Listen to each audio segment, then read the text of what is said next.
Hey guys, hey, Mr. Culhane here, and today in this video we are going to be talking about the Treaty of Versailles. This is the end to World War I. All the fighting is all done, and we're going to be looking again, trying to figure out what some of the outcomes of the war were. So, as you guys have read, as we've talked about, World War I, actually, the fighting itself ends on November 11th, 1918. So it's a really easy date to remember. It is, again, 11/11/18. So we celebrate Veterans Day on November 11th. It celebrates the end of World War I. Before it was called Veterans Day, it was called Armistice Day, but they changed the name of it. So it's important to recognize that 11/11/18, November 11th, the signing of the armistice, this is different from a treaty. All an armistice is an agreement to not shoot at each other anymore, to not fight in the war.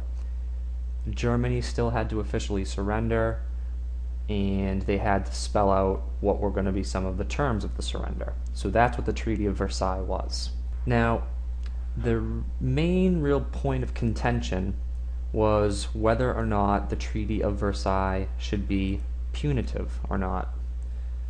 I'm just going to write the word down. It's a good vocab word to know. So for those of you who are in Latin, punitive, it's a derivative, and it means to punish. So we're going to be figuring out, or whether the argument was whether or not Germany should be punished for World War I, whether or not they should be the ones that take all the blame. Now, there were really four people who were like kind of the bigwigs at the Treaty of Versailles, and they are pictured up at the top left, and I'll be zooming in on each individual person, just kind of pointing out who they are. I'm going to be going from left to right, and you can't really get a good image of the man on the furthest left. Now, he is the representative from Great Britain. His name is David Lloyd George. In the picture speaking to him, the guy with his finger kind of pointing at David Lloyd George, he is the Italian representative. His name is Vittorio Orlando. The man facing directly towards the camera with the large bushy mustache, his name is George Clemenceau, and he is the French representative. And then furthest to the right, in profile, you can see, is the U.S. President Woodrow Wilson. Now, Wilson did not think that Germany should be punished for World War I. He did not believe in the punitive treaty. Instead, he writes a document that outlines what he thinks is a much more fair treaty. And there are 14 main stipulations in this document, so he calls it the 14 points.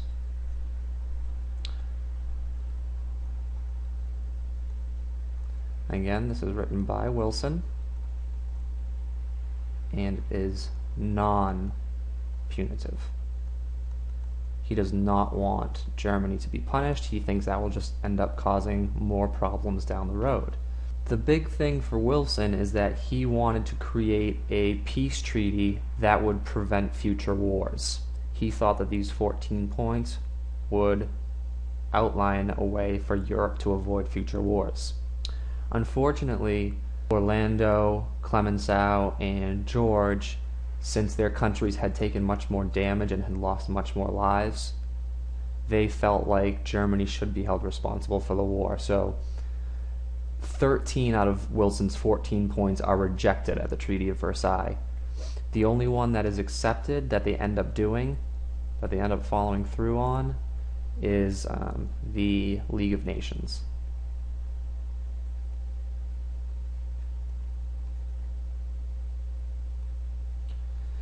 Now, there have been some similar bodies to the League of Nations previously. You read briefly about the Hague Conference.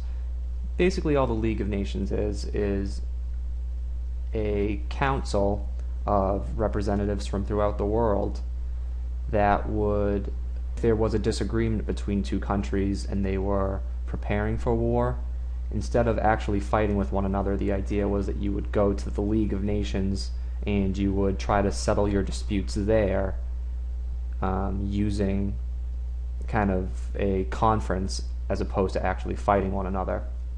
So the League of Nations was created.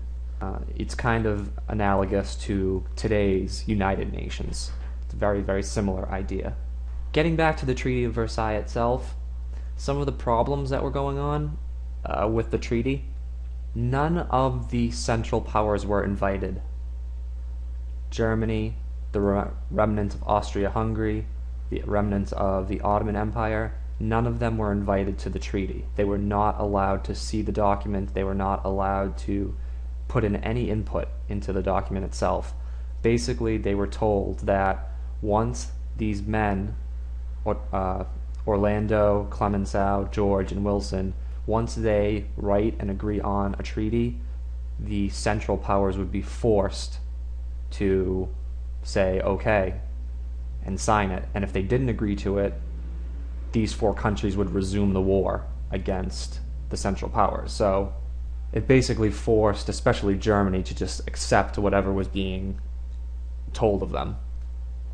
Probably not a great idea, but if you were probably in their time period, if you had just gotten out of World War I, you can understand that some of these European countries are very, very upset. They had just lost millions of soldiers and civilians to casualties.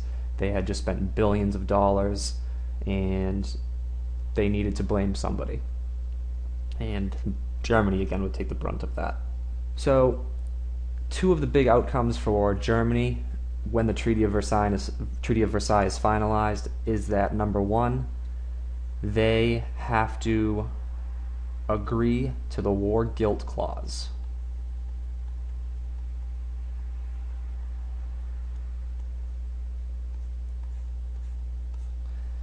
This has two parts.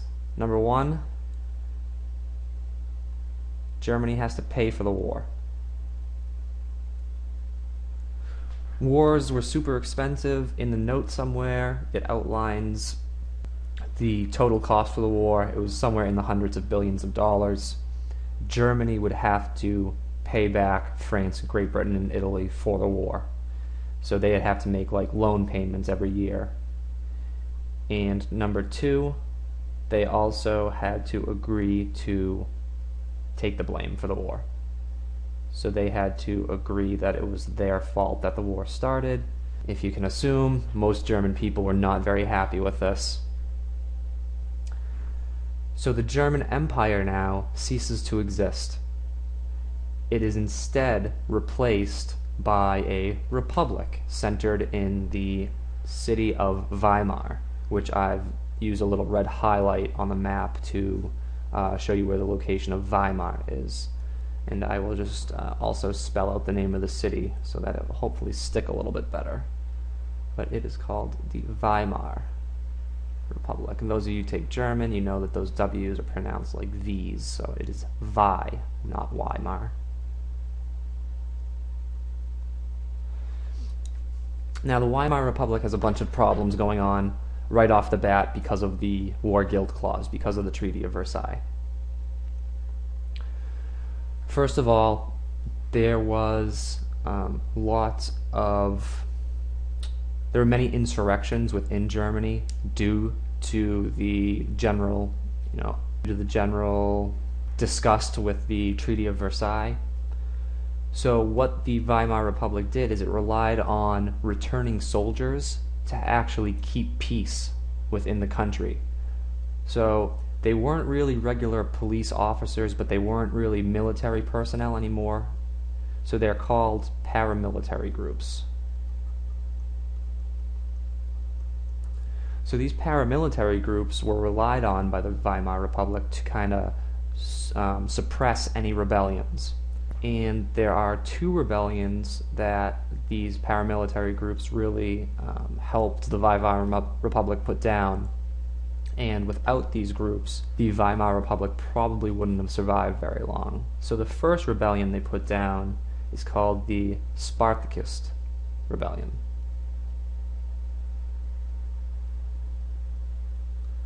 and the second was actually a communist uprising centered in the region of Germany called Bavaria, and they tried to set up their own communist government called the Bavarian Soviet Republic.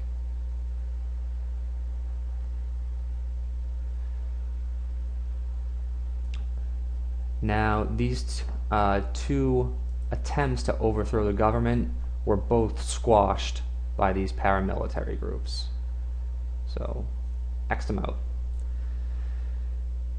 These same paramilitary groups, these same veterans of World War I, many of them in the 1930s would be some of the early joiners to the Nazi regime with Adolf Hitler.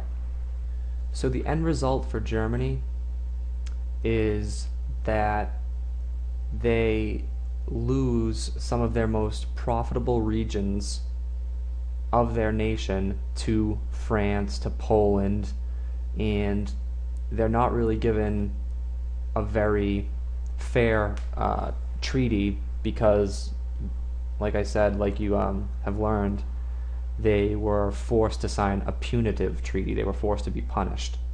Lots of historians point out that the Treaty of Versailles is one of the main causes that allowed Nazism to flourish in Germany.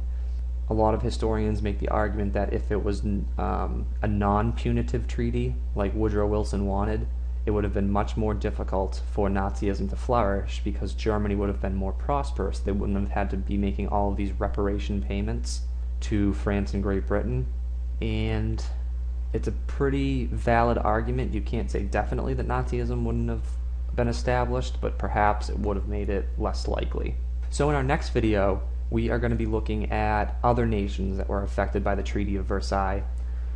We have to talk a little bit about Russia because at this moment, even though they were with the Allied powers, as you can see, they were not at the negotiations. So what's going on with them? And we have to figure out what to do with the Ottoman Empire and with the Austro-Hungarian empires because both of them now are being torn apart internally by nationalism. So we have to still address that in our next video. Hope you enjoyed, and I will see you in class.